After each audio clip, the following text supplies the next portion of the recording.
जिस तरह आमरीत की हर शक्ल मुल्क और कौम के लिए जहर कातिल है, इसी तरह मार्शल लॉ चाहे सिविल हो, फौजी हो या फिर जुडिशल, उसकी वजह निजामी हुकूमत और ममलिकत की चूल्हे हिला कर रख देती है। पाकिस्तान की बदकिस्मती यह रही है कि उसकी जूं ही एक तरह के मार्शल लॉ से जान छूटती है तो दूसरी किस्म का मार्शल लॉ मुसल्लत कर दिया जाता है। 1971 में याहिया खान की फौजी मार्शल लॉ से जान छूटी तो जुल्फकार अली भुट्टो ने पहला सिविल मार्शल लॉ एडमिनिस्ट्रेटर बनकर ज़मामे इक़्तिदार संभाल ली। 2000 के अशरे के आखिर में परवेज मुशर्रफ के फौजी मार्शल लॉ के इख्तिताम का आगाज चीफ जस्टिस इफ्तिखार मोहम्मद चौधरी के जुडिशल मार्शल लॉ से हुआ और ममलिकत खुदादात का निज़ाम एक नई किस्म की धौंस धांधली के तले कुचला जाता रहा, जिसने बज़ाहिर आईन और कानून की सरबलंदी का परचम उठा रखा था।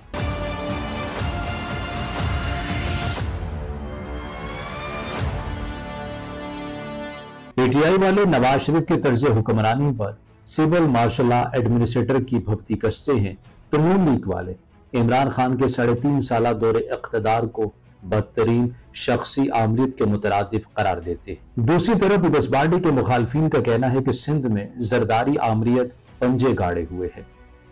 यूं देखा जाए तो ये ममलिकत नापुरसा हर वक्त किसी न किसी किस्म के मार्शल लॉ की जद में रही है। आजकल हालात जिस रुख पर जा रहे हैं उसे यार लोग एक बार फिर जुडिशल मार्शल लॉ से ताबीर कर रही है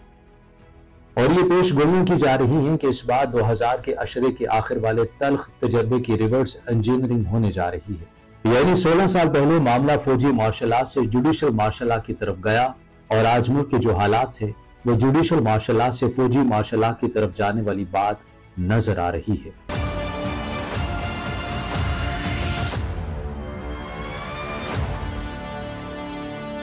लोगों की एक बड़ी तादाद फौजी मार्शल लॉ को जुडिशल मार्शल लॉ से बेहतर ख्याल करती है। उनके मौकफ में खासा वजन भी है कि फौजी मार्शल लॉ में आमराना फैसले करने वाली अथॉरिटी सामने तो होती है और अपने फैसलों की जिम्मेदार भी होती है,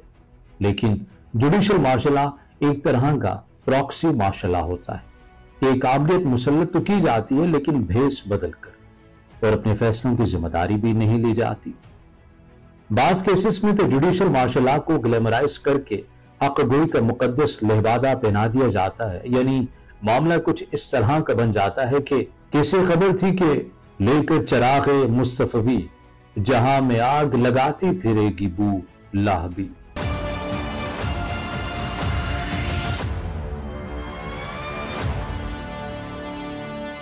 भुट्टो की फांसी पर दस्तखत करके उस कलम का तोहफा चीफ जस्टिस मौलवी मुश्ताक ने चौधरी ज़हूर इलाही को दिया,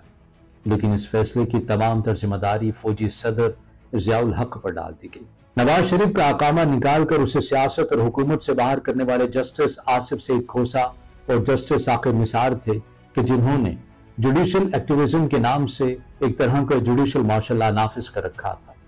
लेकिन इस फैसले का सारा मलबा उस वक्त की फौजी एस्टेब्लिशमेंट पर डाल दिया गया। आधी रात को अदालत जस्टिस अतर मिनल्लाह और उनके रुफ़क़ाए-कार ने खोलकर इमरान खान को घर भेजा, लेकिन इस जुडिशल मार्शल लॉ का सारा मलबा army chief general Qamar Javed Bajwa पर डाल दिया गया। आज मखसूस नशिस्तों के केस में यह कहा जा रहा है कि एक जज एक्सटेंशन लेने के चक्कर में था और दूसरा एक्सटेंशन रोकने के चक्कर में। इस चक्कर में असल आईनी तनाजा घन चक्कर बन गया।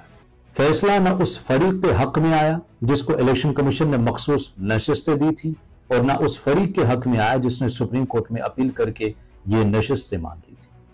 बल्कि थर्ड पार्टी को दे दी गई जो फरीक मुकदमा ही नहीं था।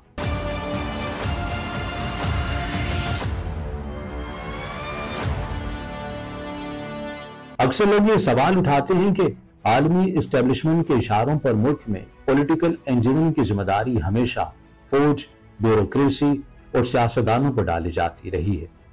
लेकिन उन असल किरदारों के बैरूनी राबतों के हवाले से कभी किसी ने सवाल नहीं उठाया कि जो फांसी पर दस्तखत करने वाला कलम तोहफे में देते हैं या अकामे पर नाअहल करके पॉलिटिकल इंजीनियरिंग में कलीदी किरदार अदा करते हैं और किसी आलमी साजिश का हिस्सा होने के इल्जामात की जद में भी नहीं आते। दामन पे कोई छींट ना खंजर पे कोई दाग, तुम कत्ल करो हो कि करामात करो हो।